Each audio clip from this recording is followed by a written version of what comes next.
Whether you're starting a side hustle or going full-on entrepreneur mode, there can be a lot to think about. In this video, I'm gonna share 5 things I wish I had been told about entrepreneurship so that hopefully you can learn from my experiences and not have to learn things the hard way.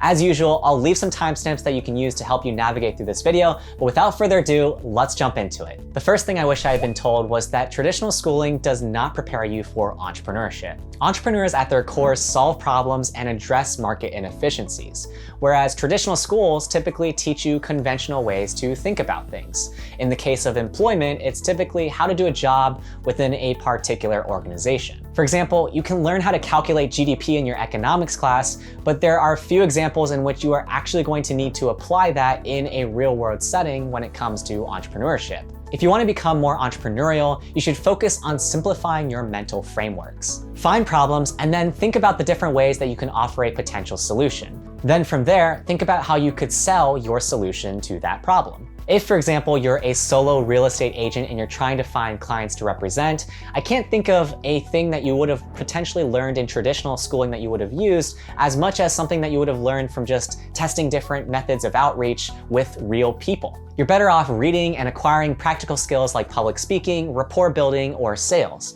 Check out my video for more sales tips to help you out there. The second thing that I wish people had told me about entrepreneurship is that entrepreneurship can be pretty lonely.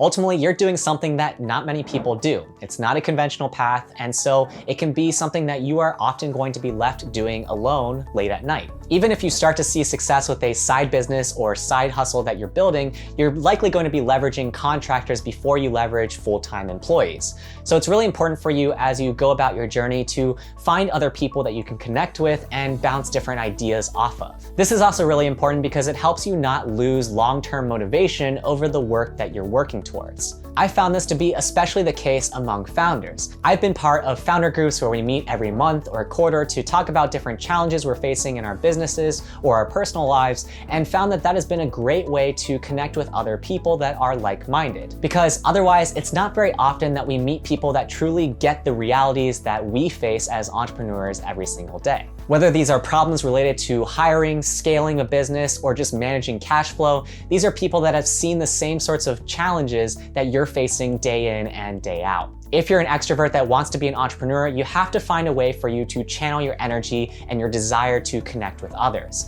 Because in the case where you're building an app or a broader platform, you're likely going to be doing a lot of lonely work. In the case where you're building a service side company, this might not be as big of a problem because you'll still be interfacing with prospects and clients on a regular basis. Your mental health is going to be tested like it has never been tested before. So it's really important for you to have the proper support systems that you need to keep going when the going gets tough. By the way, in case you're new here, I'd love if you consider subscribing. I teach you something new about sales, digital marketing, and entrepreneurship every single week to take you from zero to self-starter. The third thing I wish I had been told is that high velocity decision-making only comes with time and experience. The very first time you do something, you're going to suck at it. This is just supernatural and part of the process of learning something new. But what's really important for you to do is to take that failure in stride and think about what went well and what didn't go well. I want you to evaluate the people, the process, and the product, and then refine whatever went wrong. It's only from learning from these experiences that you're able to truly get better and faster at making calls when you are building your business. You have to stay as rational as possible and take out as much emotion as possible. In other words, you have to listen to what your customers or users are telling you and isolate for what is an emotional response and what is a logical response. They might be venting to you, but they might actually be telling you something that's factual about your platform that needs to be improved. Being able to make quick decisions based on incomplete information is something that only comes with both time and experience. Your goal should be to get to a point in which your high velocity decision making tilts in your favor when it comes to the odds. In other words, for every 10 decisions, 6 of the decisions you make work out for you. I've generally been pretty fast at making decisions, but they haven't always worked out for me. The best way that I've learned over time to make better decisions is to keep a log in which I log the successes and failures of the different decisions that I decide to make for my businesses or side projects. This way, I'm able to pull from my past experiences when it comes time to bat again. The fourth thing I wish I had been told is that sales and rejection are a huge part of entrepreneurship. If you don't feel comfortable selling something, then it's gonna be really hard for you to be an entrepreneur. And the reason why is because you're not gonna be able to create any value exchange opportunities.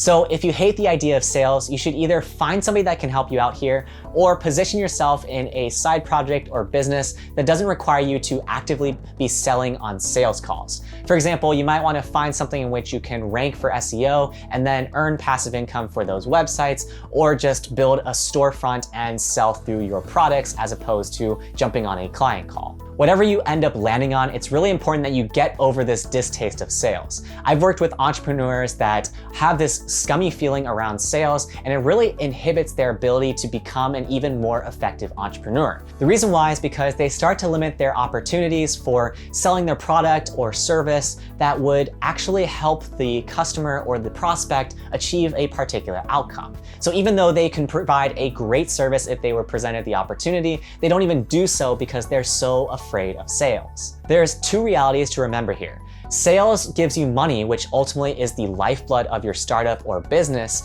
and every single rejection simply gets you closer to your next sale. So you need to keep going at it in order to actually get better at it and give yourself the most opportunities. The fifth thing I wish I had been told was that entrepreneurship does not have to be risky. If you have anything that you're good at, you can build a side hustle and make extra money from that skill that you have. Say, for example, you're really good at getting kids to complete their homework. What you could do is you could create a series of free videos teaching parents about some different tips and tricks that you figured out to get students motivated to do their homework. From there, you can then create a digital product that continues to sell itself over time that you can then link to in the video description of your free videos. These digital products could be the step-by-step plans of the tips that you are giving in your free videos. As a result, you'll build your audience and have a natural sales funnel for you to convert and monetize your skill. I have videos on my channel covering things like how to start a tutoring business or other businesses in case you're interested. In the case where you don't want to build something yourself, you can simply go onto Facebook Marketplace and go to the free section and then find the local university or the zip code of the local university that you're around and see if anybody is giving away free textbooks. From there, you can just resell those textbooks for a profit because your cost of acquisition was $0 and you've made yourself some extra money. If you're looking for tips for how to sell on Facebook Marketplace, I also have videos for that on my channel. The thing I want you to take away from both of these examples is that you don't have to bet the farm in order to try your hand at being entrepreneurial. All you need to do is identify something of value, present your offer to potential customers, and see if they buy it. And if not, refine your offer until somebody is willing to buy something from you. You also don't have to necessarily reinvent the wheel. If you don't have an idea, look for spaces in which people already spend money and then create an offer there. As always, there are two big takeaways from today's video. The first one is to start learning sales if you haven't already. I have a playlist of sales-related videos and tips and tricks that you can download on my website, which I'll link to in the video description below. The second big takeaway is to just focus on improving. Whether it's your decision-making, the product or service you're trying to sell, or something else, the important thing is that you are improving every single day. Entrepreneurship is all about presenting your minimum viable product to your prospect and seeing how they react to it. If they buy it, then great, do it again. And if they don't, then refine your offer and keep improving. Now it's your turn. Tell me in the comments below, what is something that you've learned about entrepreneurship? I read and try to respond to every single one of your guys' comments. If you enjoyed this video, you know what to do. Just hit that like button below to let me know. And also, if you haven't already, I'd greatly appreciate if you consider subscribing and hitting that notification bell. By doing so, I'll teach you something new in sales, digital marketing, and entrepreneurship every single week to take you from zero to self-starter. In my next video, I'm gonna go over the differences between a wantrepreneur and an entrepreneur. In the meantime though, check out these videos that YouTube thinks you might like.